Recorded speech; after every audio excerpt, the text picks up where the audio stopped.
Good morning, everybody. My name is Simon Adare. I'd like to introduce a little bit about psychology, because this is only very basic. To start with, I would like to show you a picture. Do you know him? Maybe he's like my grandfather. Akong lulu, siguro. But it's not my grandfather. His name, if you cannot guess who, and then I just can continue.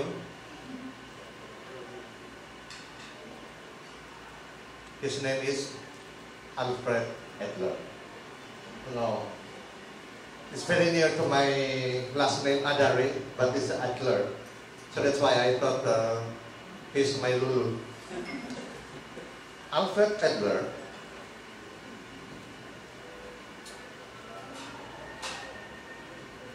was born in 1870, the second of the 6 children in a family who lived in suburb of Vienna, Austria. He received a medical degree from the University of Vienna in 1895. And in 1902, he began what was to develop into a rather stormy relationship between Sigmund Freud. Adler quickly took an active role in Freud's psychoanalytic society and was elected as its president in 1910. After breaking ranks with Freud over several important theoretical issues, then Adler founded his own school called individual psychology.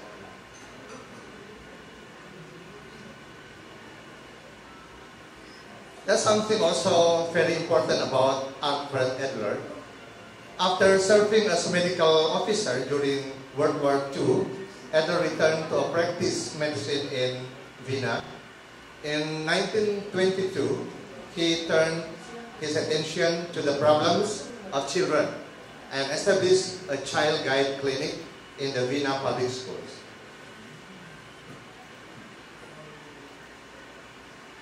Adler also maintained a busy schedule throughout his career.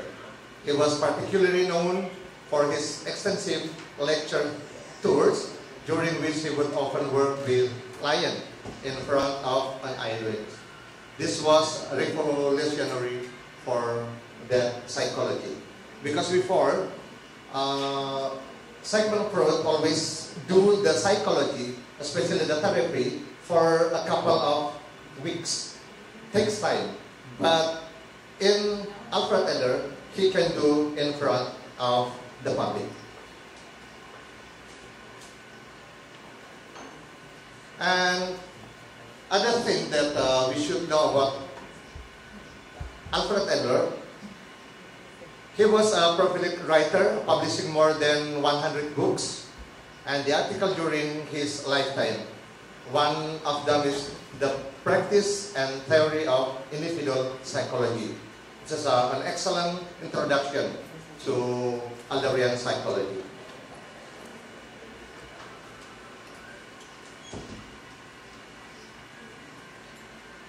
The theory of personality that's based on Adler writings, it's a comprehensive, in-depth analysis of how people function. So we know while studying this about the theory of personality. And then here, it emphasized the importance of early life experiences within the family of origin, what we call family constellation. I will show you a picture. So if you want to know about you yourself, about your personality, better you know from the first part is birth order. Ikaw una or second or the third, that's you have to know. And then, the second one is sibling rivalry. Because sometimes, we have a quarrel with our siblings, our sister or brother. So we should know about the situation. Then, we will know exactly about our personality. And then, if we know about that, then we will come to the social interest. And if mixed all together, the three of them, then you can see the personality will smile. Why? Because you know exactly about you yourself, about your brother and sister, about your social. The next part of this is we have to know about human nature. This is the view of human nature. Actually, people basically positive with capability of self-determination. Sorry, balik siya. Because I'm not familiar with this.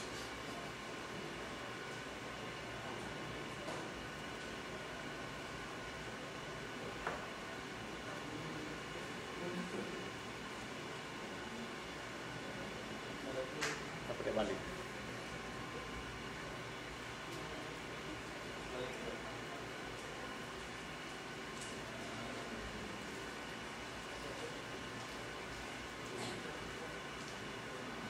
Okay, I continue.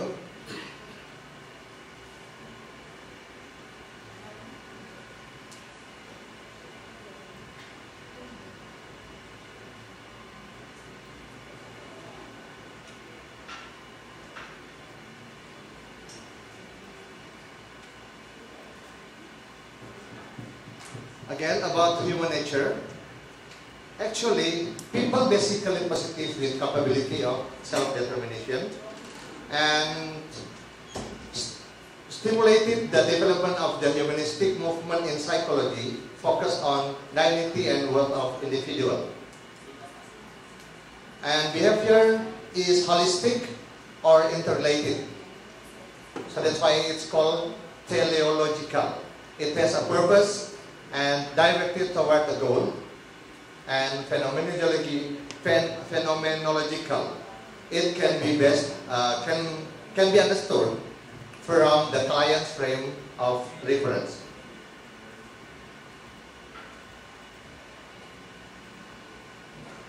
This is a key concept of, about psychology, personal psychology. There are 10. The first is the creative self. What's the creative self is? It is the center or nucleus of from which all life movement generates. According to Freud, it's called ego. Ego. That's the center of our self. And then the second one is the concept of teleological movement. This part is all behavior in terms of movement is nothing was static. It's dynamic. A person can move on the useful or useless side of life. The next part is behavior can be understood from interpersonal perspective. Here we know that people do not behave in isolation from others, but in relation to others. This reasoning can be used to identify goals of misbehavior. Why do people make mistake? Or why he doing like that or like this? The next part is psychology of use. Here we can understand that all behavior was a use of or payoff that is usually unconscious in nature. Emotions serve as a use in helping propel a person toward the goal.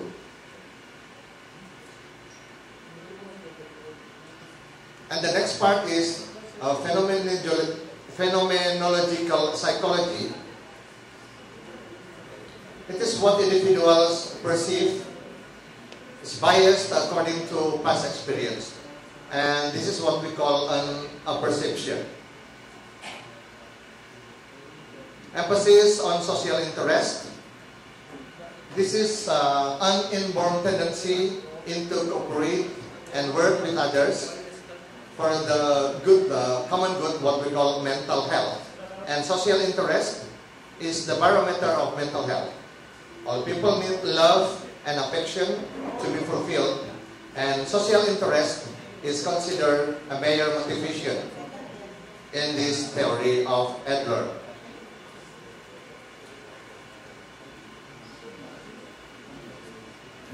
And then the lifestyle. Here we will know that according to Hall and Lindsay, they suggest that lifestyle became the recurrent theme in Adolf Slater writing and the most distinctive feature of his psychology. The term lifestyle refers to the person's basic orientation to life, the set of patterns of recurrent theme that run through his or her existence. And holistic psychology, individual is indivisible or and undivided. It is therefore a holistic psychology which attempts to understand the overall lifestyle as a unified whole.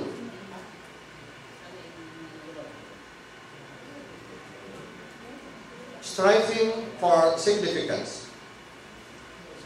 People have a basic tendency, so every one of us have the tendency to avoid feeling of inferiority by striving for superiority. But here, in this case, the superiority should not be viewed as an attempt to feel superior over others, but instead it amounts to striving for significance and worth as an individual and is a major motivational force.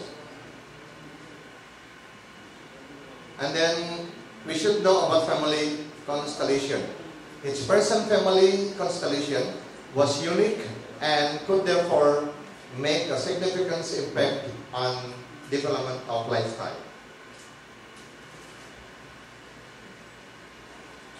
Here we will know about Adorn brief approaches to counseling. Adorn counseling and psychotherapy was the first form of brief counseling. Others believe the time limits in counseling could be beneficial and typical restricted his session over 10 weeks period with 2 sessions per week. A number of Adornian constructs are particularly relevant to brief counseling theory and practice.